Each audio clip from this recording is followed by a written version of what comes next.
चलिए हम लोग आगे बढ़ते हैं द्विघात समीकरण में। अरिहंत प्रश्नावली 4.3 प्रश्न नंबर 37 प्रश्न हो चुके थे।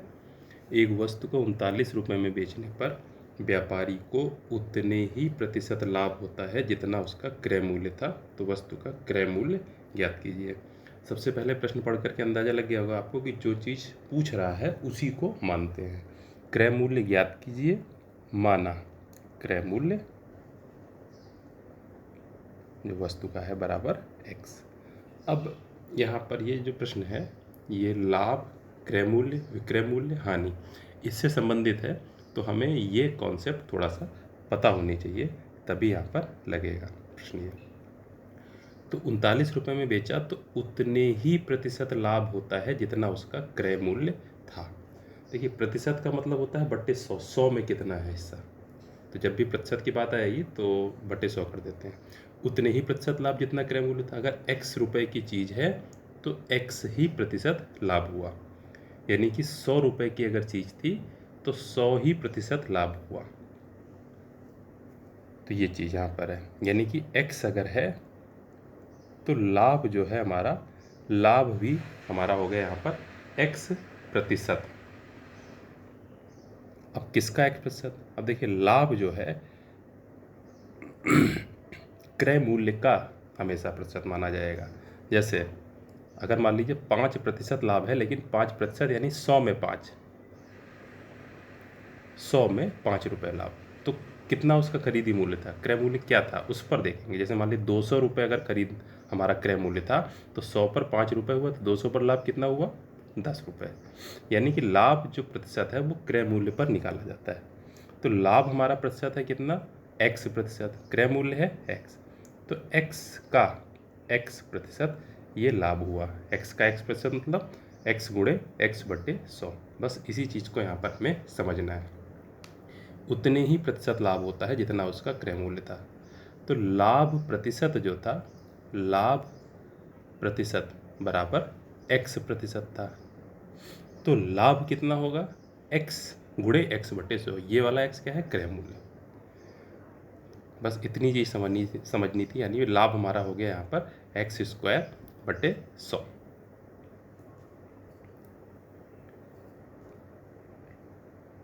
ये हमारा यहाँ पर लाभ हो गया x² बटे 100। तो क्रय मूल्य था x, लाभ भी हमने निकाल लिया x² बटे 100। तो हमारा विक्रय मूल्य कितना हो गया, यानी कि बेचने का मूल्य। तो हमने क्रय मूल्य था x, इस पर लाभ लिया x² बटे 100। तो लाभ लेकर के चीज़ बेची जाती है, तो लाभ हमारा यहाँ पर जुड़ जाएगा। और जैसा कि प्रश्न में कह रहा था कि बेचा हमने कितना, 39 रुपये में, तो यही जो विक्रय मूल्य हुआ ये हमारा 39 रुपये के बराबर हो गया। बस इसी को हल करना है। 100 से गुणा कर देंगे, 100x प्लस x² बराबर 3900, ये हमारा बनेगा यहाँ पे। तो एक तरफ कर लेंगे, तो x² प्लस 100x माइनस 3900 बराबर 0। अब 3900 के हमें टुकड़े करने हैं, ये थोड़ा सा कठिन काम है, जिनका योग या अंतर 100 आए।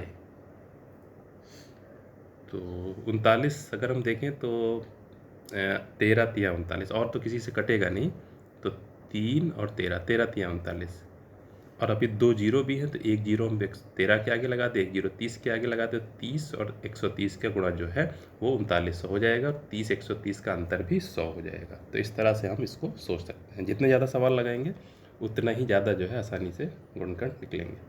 तो यही कर लें, x² प्लस 130x और माइनस 30x माइनस 3900 बराबर 0।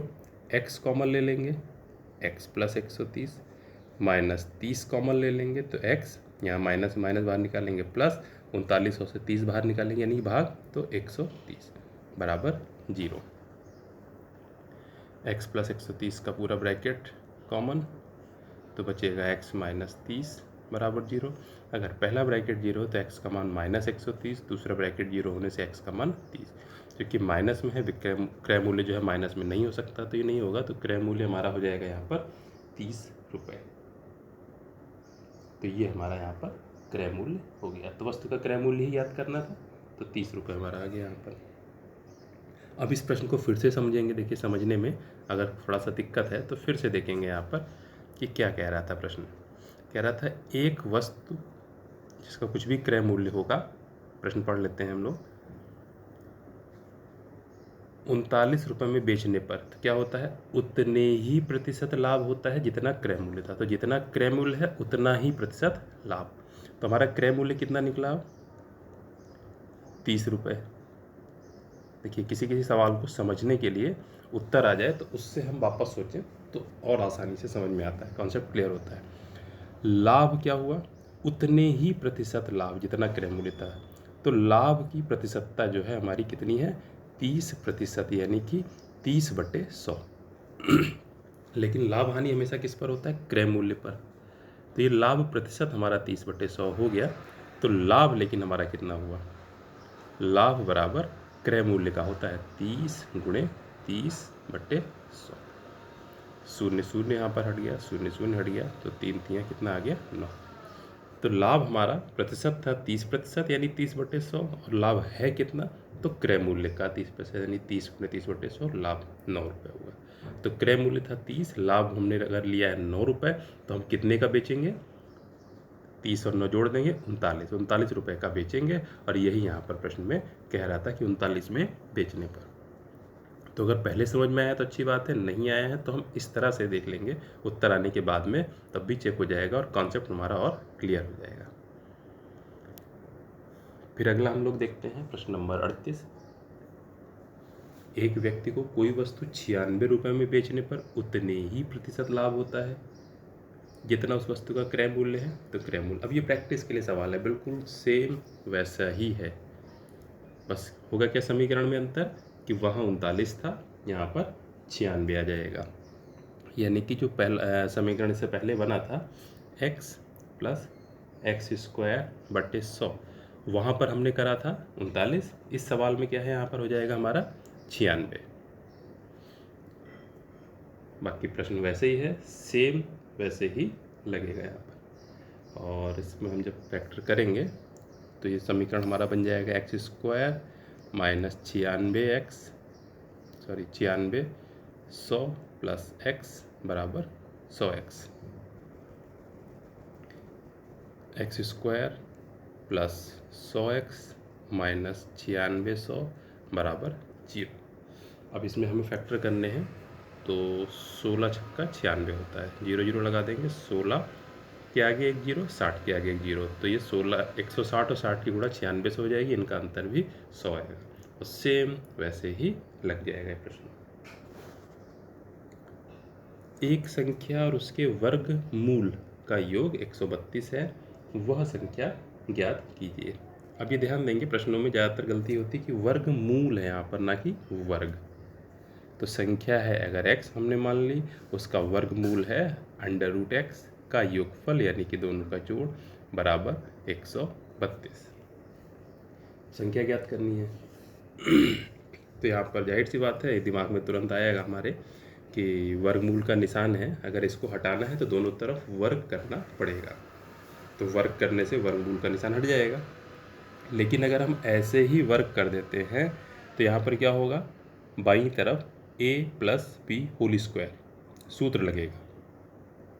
उसमें क्या होगा, a² यानी कि x का स्क्वायर, √x का वर्ग यानी x, प्लस 2ab। जहाँ पर 2ab पद आएगा वहाँ पर 2 × x × √x बना रहेगा। a² यानी x² प्लस √x का स्क्वायर यानी कि b² प्लस 2ab। तो अगर हम ऐसे ही वर्क कर देते हैं तो ये 2 × x × √x, इसमें √x हमारा बना रहेगा। तो हमको क्या करना है, ये नहीं करना, यानी कि इस तरह से वर्ग ना करें। तो फिर क्या करें, अधिकांश प्रश्नों में ये होगा कि जो वर्गमूल वाला पद होता है उसको अकेला रखते हैं, यानी x उधर ले जाएं। तो क्या बन जाएगा, √x बराबर हमारा बन जाएगा यहाँ पर √x बराबर 132 - x। अब इसमें हम वर्क करें दोनों तरफ, इधर भी वर्क कर दें, इधर भी कर दें। तो इधर एक ही पद है, अंडर रूट एक्स का वर्ग जब करेंगे तो केवल एक्स बचेगा। इधर जब वर्ग करेंगे तो ए स्क्वायर यानी कि 132 का वर्ग प्लस बी स्क्वायर यानी कि एक्स का वर्ग, माइनस था तो -2 इंटू ए यानी 132 इंटू बी यानी कि एक्स, 2 गुणे 132 गुणे एक्स। अब ये देखने में आ रहा है कहीं पर भी हमारा अंडर रूट एक्स यहाँ पर नहीं बना। अब इसको हमें हल करना पड़ेगा। तो x बराबर, अब 132 का वर्ग हमें यहाँ पर करना पड़ जाएगा। कोई उपाय इसका लग नहीं रहा है, तो ये करना ही पड़ जाएगा हमें। 132 का वर्ग, तो 132 का वर्ग करेंगे हम तो 24 आ जाएगा प्लस एक्स स्क्वायर माइनस इसकी गुणा कर देंगे 264 एक्स, ये वाला एक्स भी इधर ले आएंगे तो माइनस में हो जाएगा। तो हमारा समीकरण क्या बनेगा, 0 बराबर 17,424 plus x square minus 264 x minus 1 x. तो ये माइनस 265 एक्स बन जाएंगे और इसको सही से हम लिखें, जीरो को हम दाहिनी तरफ कर दें तो हमारा समीकरण क्या बना proper, x square minus 265 x plus 17,424 बराबर 0। इसको हमें हल करना है। अब ये 17,424 के हम ऐसे टुकड़े करें जिनका योग या अंतर 265 आए। अब ये थोड़ा सा गुणनखंड करने में बहुत टाइम लगेगा, तो यहाँ पर हम क्या करेंगे, हम धराचार्य विधि लगा लेंगे। माइनस बी यानी कि माइनस और minus 265 plus minus under root of B square यानी कि 265 का square minus 4 into A into C यानी कि 4 इंटू 1 इंटू 17,424 अपॉन 2a यानी कि 2 इंटू 1। तो उसको हल कर जाए तो माइनस माइनस से प्लस बन जाएगा, 265 plus minus under root of, अब यहाँ पर हम एक काम कर सकते हैं, इसको हम ऐसे लिखा रहने दें 265 का वर्ग माइनस, अब 4 किसका था वर्ग, 2 का वर्ग था और 17,424 किसका वर्ग था हमारा 132 का, तो 2 गुणे 132 का वर्ग भी लिख सकते हैं इसको। फिर हल करें इसको,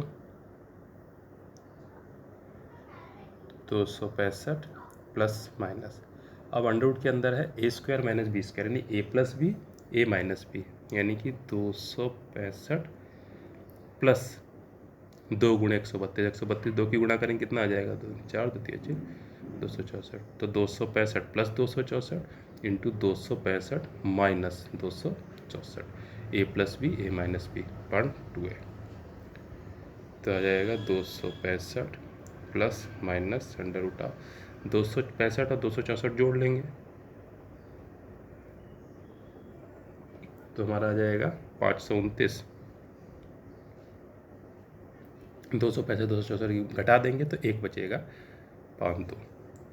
अभी आ गया अंडर रूट के अंदर 529, 529 का हम लोग वर्ग निकालेंगे यहाँ पर तो 23 निकलेगा, तो 265 प्लस माइनस 23/2। अब अगर प्लस चिन्ह लेते हैं तो हमारा निकलेगा 265 प्लस 23/2, माइनस लेते हैं तो हमारा निकलेगा 265 माइनस 23/2। इनको हल कर लें,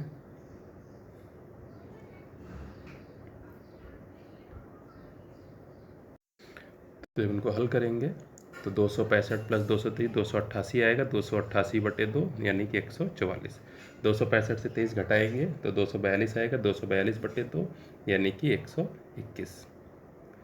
तो इस तरह से उत्तर निकलेंगे। यहाँ पर एक बात हमको समझ में आ रही है कि अगर हम 132 का जो वर्ग था ये ना करते, यानी 17,424 ना लिखते, इसको हम 132 का वर्ग ही लिखा रहने देते, यहाँ पर भी 132 का वर्ग यहाँ पर भी यहाँ पर भी लिखा होता है 132 का वर्ग, और फिर हमारा धराचार में जब लगाते तो यहाँ पर भी हमारा 132 का वर्ग ही लिखा रहता, तो हमें वर्ग करने की ज़रूरत नहीं पड़ती। 132 का भी वर्ग नहीं करना पड़ता और 265 का भी वर्ग नहीं करना पड़ा हमें, अगर इस सवाल को समझेंगे। तो यही यहाँ पर अंतर आ जाएगा, जब कोई अच्छा बच्चा लगाएगा तो वो इस तरह से कर लेगा बिना वर्ग करे, क्योंकि हमें 132 का वर्ग करा, फिर 265 का भी वर्ग करेंगे, घटाएंगे, इसमें टाइम बहुत जाएगा और सवाल इस तरह से लग गया आसानी से। तो ये फ़र्क है यहाँ पर, तो ये ध्यान रखेंगे कि मतलब इस तरह से लगाएंगे तो इसी तरह से ये सही भी है, कम समय में लग जाएगा ये। ठीक है, बाकी प्रश्नों के लिए हम लोग मिलते हैं अगले वीडियो में।